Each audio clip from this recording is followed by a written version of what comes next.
Good morning students, welcome back. हमारा जो chapter चल रहा था शॉर्ट रन इक्विलिब्रियम, उसमें जो है हमने डायग्राम देख लिए कि किस तरीके से y इक्वल्स टू हम AD करते हैं और अप्रोचेस जो है वो आपने बताई थी। टेबल जो है हमने देखनी है, बहुत इंपॉर्टेंट है। मैंने प्रीवियस वीडियो में इसको बहुत ही अच्छे से एक्सप्लेन किया था। यहाँ पर हम जो है इसको हाईलाइट्स के थ्रू देख लेते हैं कि किस तरीके से हम यहाँ पर मेजरमेंट करते हैं। आपके क्या होता है कि y इक्वल्स टू AD करना है, तो AD जो होता है वो C प्लस आई से बनता है, ये आपको क्लियरली पता है। हम ये कह सकते हैं कि पहले आई जो है वो आपका ऑटोनोमस इन्वेस्टमेंट है, जिसको आपने 20 पे कांस्टेंट किया है। आप अपनी इच्छा से 10 पे 20 30 कांस्टेंट कर सकते हैं, ठीक है। कंजप्शन जो है वो इनकम के साथ साथ इंक्रीज होता है, ठीक है। तो हमारी जो इनकम जैसे जैसे इंक्रीज होगी, साथ साथ हमारा कंजप्शन भी इंक्रीज होगा, बस इंक्रीजिंग रेट में डिफरेंसेस आते हैं, ठीक है। इसी तरीके से जो है हमने y को निकाला, मेजर किया, c और i को हमने प्लस करके AD को निकालना है। आप ये देखेंगे कि y और AD कहीं ना कहीं पर इक्वल होते हैं। आपकी जो बुक है उसके अंदर 100 पे उसको इक्वल किया गया है। This is called equilibrium.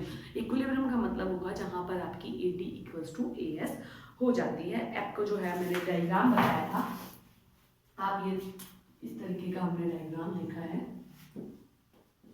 y हमेशा 45 डिग्री का होता है और हमारा जो कंजप्शन फंक्शन था वो हमारा AD है, C प्लस आई से बना है, ठीक है। तो ये जो पॉइंट हमारा टच करने वाला है, this is called equilibrium point, ठीक है। ये हमारी इनकम को डिसाइड करता है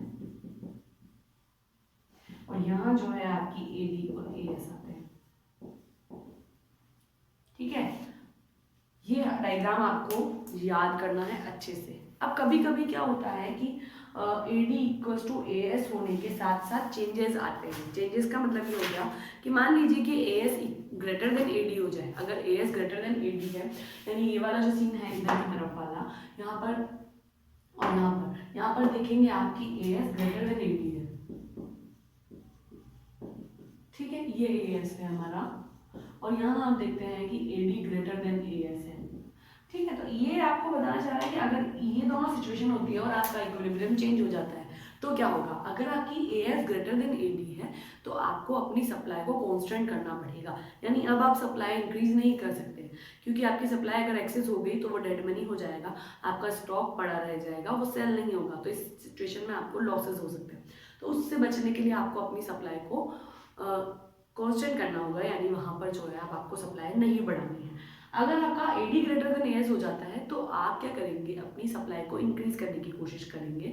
आप नया लेबर एम्प्लॉयमेंट इंक्रीज करेंगे, नए लेबर को काम पे लगाएंगे और किसी भी तरीके से अपनी सप्लाई को बढ़ाएंगे ताकि AD जो है वो बढ़ी हुई AD आपको कवर कर सके और आप इक्विलिब्रियम को सेट कर सके। साथ ही साथ इसमें आपको बेनिफिट्स होते हैं, यानी प्रॉफिट भी मिलता है, ठीक है। फिर हमने एक S और I अप्रोच को देखा था। S और I अप्रोच में ये रहता है स्टूडेंट्स कि आपको पता होगा कि आपका जो S कर्व होता है वो नेगेटिव पोर्शन से शुरू होता है और यहाँ चलता है, ठीक है। ये S कर्व था। I कर्व हमारा ये कर्व, तो ये जो पॉइंट है ये हमारा इक्विलिब्रियम पॉइंट होता है, ठीक है। इस पे आपको हमेशा इनकम सेट होगी I और यहाँ पर जो है वो S एंड I,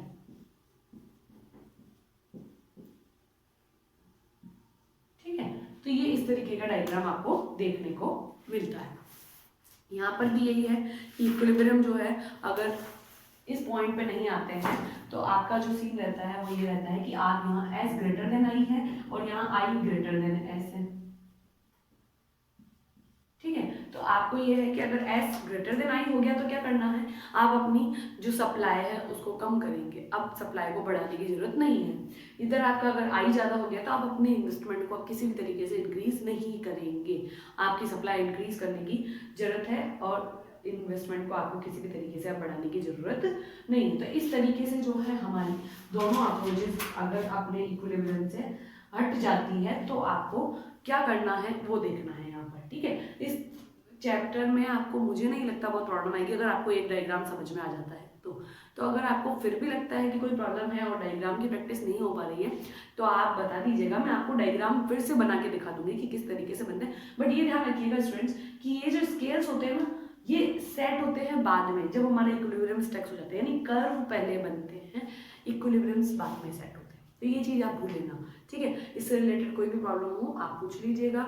ये तो हमारा टॉपिक है, इस चैप्टर को जो है, इसके रिविजन्स को जो है मैं आप अगली क्लास में कंप्लीट करा दूंगी, ठीक है स्टूडेंट्स। तो अगर आपको कोई भी प्रॉब्लम हो तो आप पूछ लीजिएगा। Thank you.